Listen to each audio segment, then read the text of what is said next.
So the dogs are not happy next door. Hi guys. But I haven't cleaned these guys in a while, so we're gonna start the day off cleaning these panels.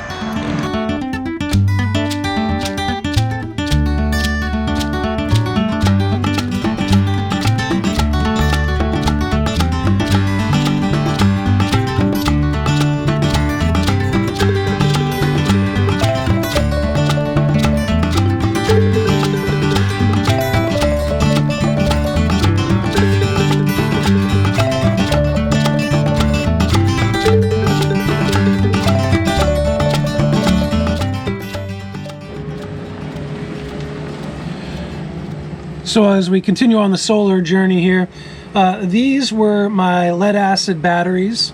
These are Marine Deep Cycle 12-volt batteries. Just picked them up at the auto parts store a couple years back. They have been doing great and serving our house well.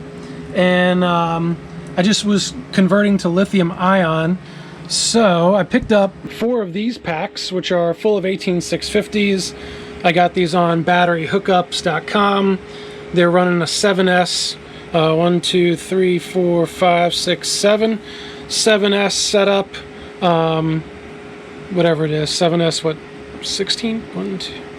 Yeah, 7S 16P. It's got wires for BMS already set in there, even temperature. It's kind of nice. Nice little packs here.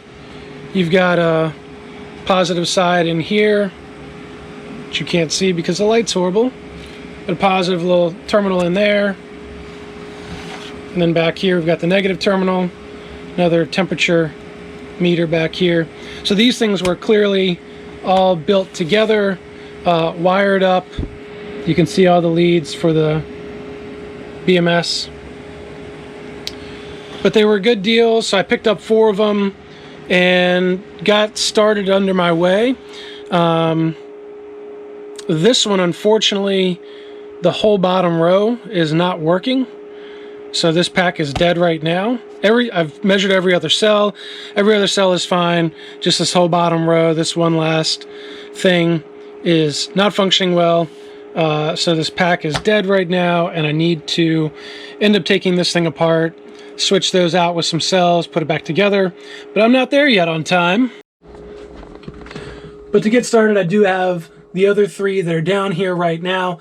This is where all those all the lead acid batteries were living. I just reconfigured my little stand down here. Got my distribution blocks back here where solar comes in. All the grounds and fuse leads come in for the lithium. And then obviously we've got the inverter right up here. And that was similar. I was running a different Ames inverter that was 12 volt, but the lead acid and the 12 volt batteries are going to go into my new shed that we build. So this is running the house right now. The thing that I don't like about this inverter is this thing just eats power just being on. It just like sucks down power off the batteries just sitting here. Now it's big, I get it. It's big, and I kind of should know that it's just gonna draw power just being on, but I didn't realize how much it was gonna draw. So that doesn't help recharging my batteries either. But those lithium, as nice as they are, they in theory, you've got more top end of the battery you can use. You've got more of the lower end, so you got more meat of the battery that you can use. They just currently, I think I've only got about half of what I need to support swapping from the lead acid and have the same sustainability with the lithium setup. But it doesn't off gas, so that's a benefit for being that my office is right next to the battery bank in the basement. But I've also got these panels here. This is the second set of panels. These catch sun in the evening. The way these are set up right now is not conducive for really anything. So the main panels that we cleaned earlier today, those are up on this roof over here, and those are kind of the main panels. You can see actually where the sun is right now is kind of hitting directly on those panels, and that works great. These panels tend to catch the evening sun when it's up over here, but now as we shift into the later kind of August time frame, it tends to run more over top of these trees, which is why right up on this top of the actual roof line, right up on the top corner, that's where those other panels are going to go. So that gets the most sun the most part of the day. We used to have 3 big pine trees over here that we just took out recently, and that has covered up or opened up a lot of sun that will come down. So that's what those panels are, just going to go up on that roof there. If I was really cool, I would just go and they would be done.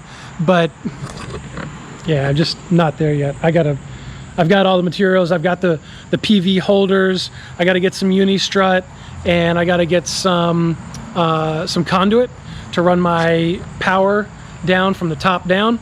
But for right now, it was switch some lithium batteries, convert to 24 volt on the inverter, and clean off my current panels that are mounted because, well, they were dirty. They were icky.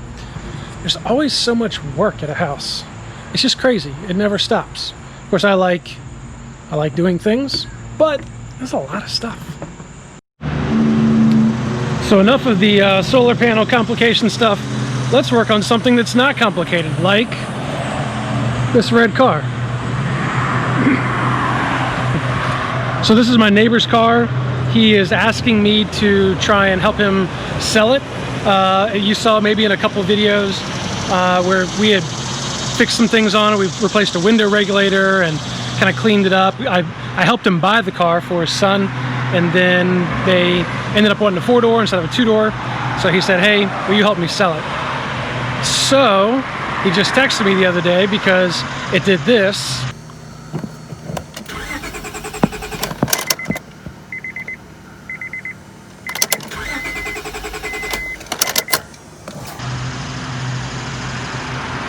Which is the lovely immobilizer thing that Honda has, you know, in their keys here with the, they've had it, I mean, this is a 98. It pretty much started 98. So we're gonna pull it around back and see if we can get it started, pull it around back, and then try and dive into what's wrong with that. Here we go.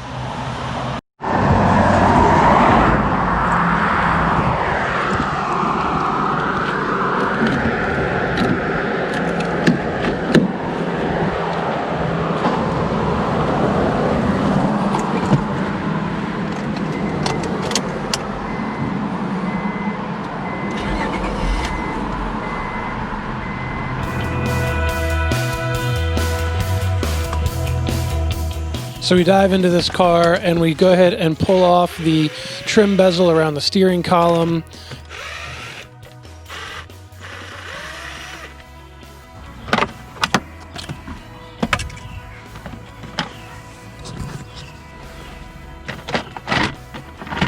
And then take a look at the wires that are going into this immobilizer system. I'm looking to see if anything was frayed because of the steering column being moved up and down over its life. This car does have 250,000+ miles on it, so it's had a lot of driving done.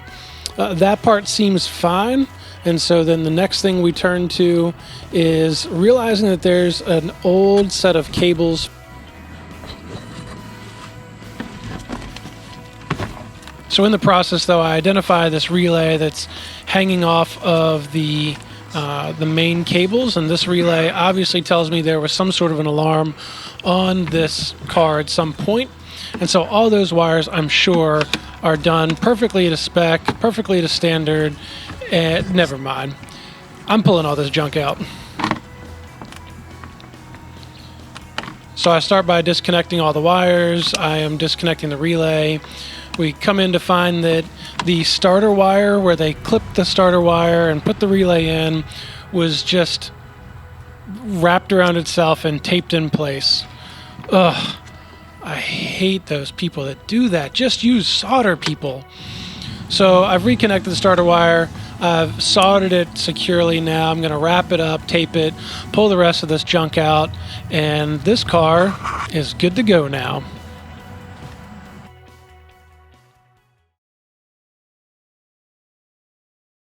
All right, guys, in this portion of the video, we buy a new family member. That sounds weird. Can we buy people? Family members? No. Well, just watch.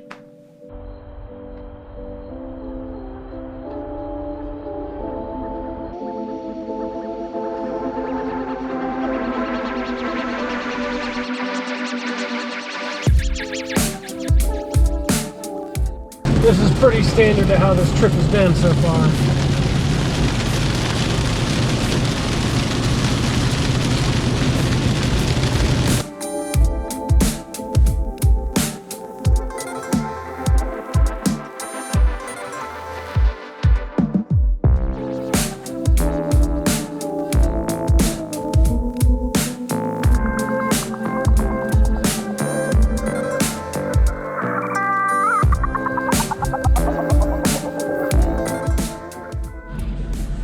All right, so I'm about 10 minutes out from this place, and a little sneak peek. If you look back here, back in the back, it looks almost like a bed that we've prepared.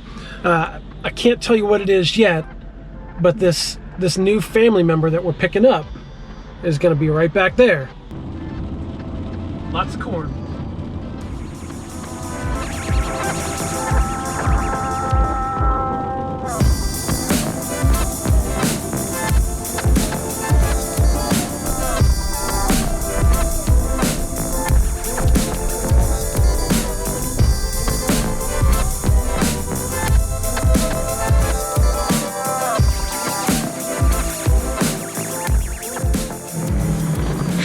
Okay, home sweet home. Luckily it's not raining here. Let's get this thing unpacked. So this is the newest family member right here. I had to wait for it to stop raining and get everything unpacked. But this is a Sylvia Anna harp. It's a 36 string full lever harp. So it's got levers on each string. And this is the newest musical family member to be added. So the name is Anna, but we've already got a friend of the family named Anna, so this is going to be Annabelle. But this harp is in immaculate condition. The strings are the whole harp has just been used more as decorative piece, and so it's been untuned for a while, but it's just in great shape. Wish I had better lighting in here. But this is my daughter's instrument. It's got this great soundboard back here.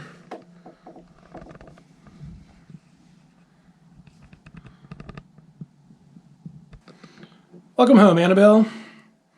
Welcome to the family.